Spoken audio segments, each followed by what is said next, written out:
Nobody remembers second place. A phrase that is painfully true, and as a Roma fan stings like few others, because we're not a team that wins things very often. You'd think that we would get used to this, and when Jose Mourinho won his famous treble with Inter, there might be some consolation in coming second place to one of the best Italian teams of all time who managed to achieve one of the rarest feats in sports. But it didn't. In fact, the race for domestic trophies in Italy that season came down to the wire, with insane twists and turns. It's not often discussed, but this is the story of the Roma team that almost spoiled Jose Mourinho's treble. Inter won the Serie A the season before in 08-09. They had a very eventful summer transfer window, bringing in Diego Milito, Wesley Sneijder, Lucio, and Thiago Motta. They also struck a swap deal with Barcelona, where the Catalans would get Zlatan Ibrahimovic, and the Italians would get Samuel Eto'o and 46 million euros in return, and got to a flying start in the league for 09-10, winning 15 of their first 19 games, holding the top spot from early October through Christmas, with the Champions League as their main objective. Meanwhile, in the capital, shit was absolutely hitting the fan. Roma went into the season coached by Luciano Spalletti. He helped Roma overachieve in previous seasons, giving us a taste of glory from winning in big games, getting to the quarterfinals of the Champions League, winning the Coppa Italia and the Supercoppa Italiana, all in a 4-year spell. But the 08-09 season finished pretty ugly for Spalletti's men, and they were done dirty in the summer. As is often the case with Roma, the club was in a bad spot financially after failing to qualify for the Champions League and sold one of their best players in Alberto Aquilani to Liverpool for big money. Because that transfer fee was needed to address the debt issues at the club, almost none of it was reinvested into the team so that Roma could fill the void. Their biggest summer transfer in 2009 was right back Marco Motta for 3.5 million euros. Add to this that the first choice goalkeeper Alex Doni was injured to start the season and things were looking extra shaky. 2009-10 would kick off up at Genoa, who were always sort of a bogey team for Roma, and the game ended 3-2 for the home team. Disappointing, but far more worrying was that in the home opener, the Giallorossi were set to face Juventus after switching to the third string goalkeeper recently brought in from Brazil, Julio Sergio. Diego got the opener off some pathetic defending, but De Rossi responded with this outrageous shot. Unfortunately, the home team proved the Genoa game wasn't a fluke, and the old lady got 2 more goals to end the game 3-1, embarrassing the Romans on their home turf. This horrendous start to the season was the last straw for Spalletti, who resigned that same day, giving up on his team just as the transfer window slammed shut. The man set to take his place had ironically just been sacked by Juventus that May. He was a native Roman who had been a supporter of the club his entire life. Expectations weren't particularly high either, as he was considered a middle-of-the-road journeyman manager. It would be Claudio Ranieri emerging from his summer off, ready to save his boyhood club in his dream job. The team was still quite talented, with a prime Daniele De Rossi and an old but still ruthless Francesco Totti at the heart of the side, good veterans like Chilean David Pizarro, Simone Perotta, Rodrigo Taddei, a strong backline with the likes of John Arnerisa and Filip Mexes, completed by a frontline of the crafty Jeremy Menez and the Montenegro marksman Mirko Vucinic. They just needed the right spirit and coaching. Immediately, results started to pick up for Roma, finally getting some points on the board and moving up from dead last. Going undefeated in September, their October saw them face off against Milan at the San Siro. After taking an early lead through a Thiago Silva blunder, Roma conceded a Ronaldinho penalty and a Pato beauty to lose 2-1. The following match, they suffered a shock defeat against Serie A imposters Livorno, followed up by another 2-1 defeat to Udinese. All the way down in 14th place, it started to look like their new manager bounce had dried up. With Bologna coming to play at the Olimpico, Roma really needed a change in fortunes. The visitors went ahead in the 32nd minute with a sweaty goal, but Mirko Vucinic swiftly brought things level. In the second half, Simone Perotta brought the capital side back to winning ways, which they would need as another trip to Milan was coming up. Roma's first game of the season against Inter. Now, we're gonna have to pause right here for a quick rewind. Two of the biggest protagonists in the story are the managers for these two teams, Claudio Ranieri and Jose Mourinho. Ranieri managed Chelsea from 2000 to 2004, and the last season of his tenure, he steered them to second place in the Prem, their best league position in almost 50 years. 03-04 was also the first year of Roman Abramovich being the owner of the club. The Russian oligarch didn't feel that Ranieri would win the Blues any trophies, and publicly took meetings with potential replacements for the Italian throughout their only year working together, so definitely not a great relationship. Ranieri was unsurprisingly sacked that May, and Jose Mourinho, fresh off winning the Champions League with Porto, took his place. As we all know, he went on to build one of the best Premier League sides of all time with many of the players that Ranieri had scouted, bought, and grown. There was naturally some bitterness there, but it only came to the forefront when Mourinho started to coach in Italy 4 years later. Because he's Mourinho, he loved to throw around stray insults, saying pretty terrible things about Ranieri as a coach, including, "It is really not my fault he was considered a loser at Chelsea. Ranieri has the mentality of someone who doesn't need to win. He's old and he hasn't won anything. I studied Italian 5 hours a day for many months to ensure I could communicate with the players, media, and fans. Ranieri has been in England for 5 years and still struggles to say good morning and good afternoon." Ranieri's attacks were much tamer. Siete voi che lo fate diventare fenomeno. Per me è un buon allenatore. But you get the idea. So, to summarize, Mourinho's a winner, Ranieri isn't. This should be interesting. Mirko Vucinic does whatever this is to put Roma up in the first half, but this excitement is short-lived as Daniele De Rossi is taken off with an injury in the 34th minute. This opened the game up for the second half, leading to a beautiful turn and finish from Samuel Eto'o. In the end, a tie for 13th place Roma away at first place Inter was certainly not a bad result, and the fact that Ranieri's men could hold their own against the reigning champions was a very good look. Roma followed this with 2 wins on the bounce en route to the most important game of the season, the first derby Della Capitale against Lazio, where De Rossi would return to the lineup.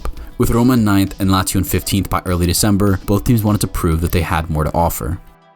The rivals were exchanging blows in an insane game. Giulio Sergio, now the starting goalkeeper, was off a per 30 this game. Mirko Vucinic turned provider for veteran center-back Marco Cassetti, of all people, who sealed the deal for the red side of the city in the 79th minute. The Chilean David Pizarro rounded out the performance with a terrible Brexit tackle, showing the team's character. You couldn't possibly have asked for more. In the 2 remaining match days before Christmas, Roma got 4 out of a possible 6 points and went into the Christmas break in 4th place, while Inter were cruising in the top spot with an 8-point cushion over 2nd place Milan. The Giallorossi would receive a late Christmas present from Bayern Munich. World Cup winning forward Luca Toni had fallen out of favor with Louis van Gaal, everyone's favorite manager. Toni was missing his homeland and the pitch, so the Germans let him join Roma on loan until the end of the season. He added another dimension to the aerodynamic attack that Roma had. As football writer Nestor Watak said, in the new year, Roma began to mix dazzling performances with gritty 1-0 results. They looked like a title-winning side. I Lupi went on an insane run, winning 12 and drawing 4 after the winter break, working their way up to 2nd place by mid-March. This included a marquee win against Juventus in Torino, which meant some sweet revenge for Ranieri. As Roma soared, Inter stumbled, tying 6th and losing 1 of their 12 games between Christmas and late March, when they were due for a visit down to Rome for an epic showdown. Their 8-point lead was now down to 4, with both Roma and Milan breathing down Inter's neck. Totti was dropped to the bench, so De Rossi led the team out as captain in a packed Olimpico that was trembling. The entire city of Rome was feeling the weight of this match. And it was ugly, really ugly. Both teams were fired up and struggling to play fluidly. Off a set piece, Inter reject, Burdisso heads it down, Julio Cesar spills it into the path of Captain De Rossi, who bumbles it over the line for a 1-0 lead inside 17 minutes. We're starting to believe. After a tense first half that produced 4 yellows, the second half kicks off. Inter equalize. Of course it was Milito. He was that guy. All of a sudden the optimism is dampened. Uncertainty fills the air, but the romantic part of little 8-year-old me chooses to keep believing. Roma start going route 1. Rodrigo Taddei hopefully hits it in towards the box, and Luca Toni falls away as he puts home this awkward finish. That big, beautiful man dragged Roma ahead. The stadium erupted. Incredible. With the last kick of the game, Diego Milito was through on goal. Off the post. It had to be some kind of destiny. Roma were still in 2nd, but now only 1 point behind Inter. It felt like a matter of time. Ranieri finally accepted that the title charge was on, saying that we need focus in the last 7 games of the season. 2 weeks later, Inter tied away at Fiorentina, while Roma hosted Atalanta. This was our chance. And finally we took it. A lucky shot from Vucinic and a header from Cassetti got past the Bergamaschi, and Roma moved to the top spot for the first time that season, dislodging Inter, who had held it since early October. It had to be our time now, with only 5 games left to go. The derby della Capitale was next and would be crucial. Lazio could send their arch-rivals back to 2nd, while Roma would try to hang on to their 1-point lead at the top. Rocchi opened proceedings in the 14th minute. Roma could feel the title slipping away, and it showed. Both De Rossi and Totti lost their heads and got booked as Roma headed into half down 1-0. Ranieri decided to make a ridiculous change for the second half. He subbed both Totti and De Rossi out for Menes and Taddei respectively. It felt like he'd lost his mind. In fact, right after half, Lazio won a penalty that will surely see Roma lose their lead in the title race. Giulio Sergio had other ideas, and a few minutes later, at the other end, the substitute Taddei won a penalty, converted by Vucinic. Ranieri's ludicrous substitutions had actually worked. 10 minutes later, it would be Vucinic again who almost burned a hole in the net with this free kick and put Roma back in first. It was all going right. 3 days later, Roma punched their ticket to the Coppa Italia final midweek, where they would face Inter, whose focus had shifted to the Champions League, where they had just pummeled Barcelona. We could have been on for the domestic double, which is exactly what happened. They just didn't have the cameras on. Well, that's it. That's the end. Thanks for watching. I wish. On April 24th, Inter made light work of Atalanta as Roma were set to host a Sampdoria side that were dark horses sitting in 4th place. But Roma were destined to be champions, so it didn't matter. Totti put his side up in the first half. All was well. But Sampdoria's goalkeeper Marco Storari was having an incredible game, preventing Roma from getting their 2-goal cushion. Then, seemingly out of nowhere, Giampaolo Pazzini flies into the air and heads home this cross from former Roma man Antonio Cassano. Roma still have a half hour to restore their lead, but again, Storari is not letting anything past him. I'm just not going to say anything else. Doppio passo di Mannini, palo sul sinistro, cross in area, Pazzini, la Sampdoria in vantaggio.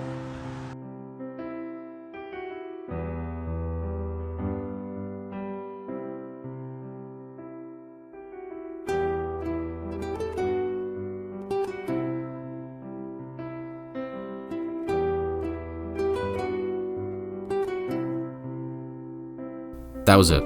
Roma had choked their lead with 3 games to go.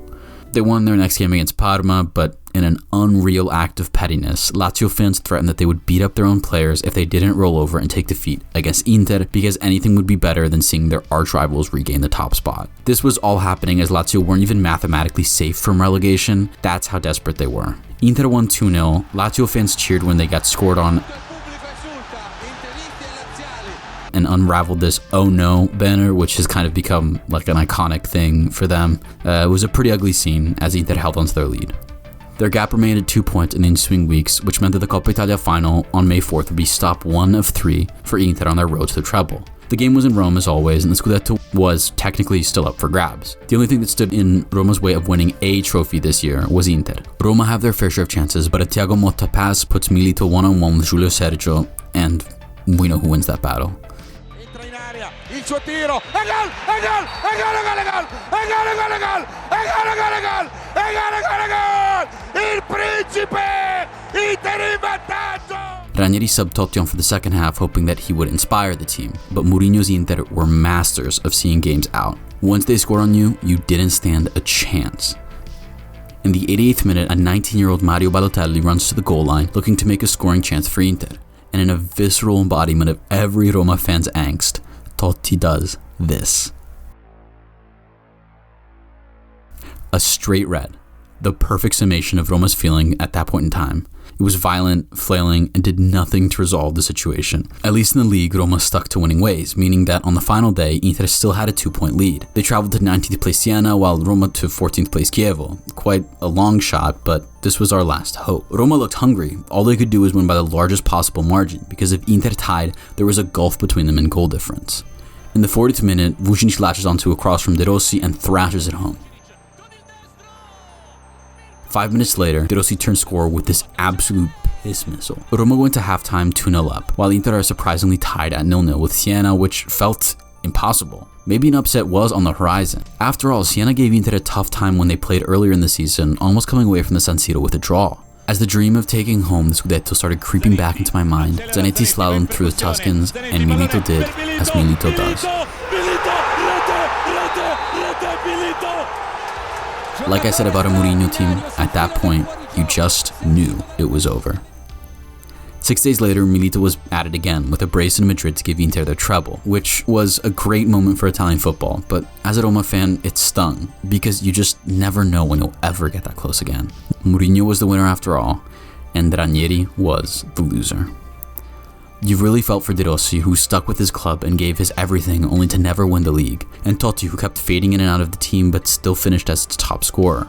Luca Toni went back to Bayern only to leave to Genoa on a free transfer in the summer of 2010, while Roma put all their hope in the once great Adriano, who Inter had given up on the year before. The next few seasons, the squad fell apart, finishing outside the top 5 3 years in a row. And it hurts to think of what could have been, but until recently that's the closest Roma came to winning a trophy.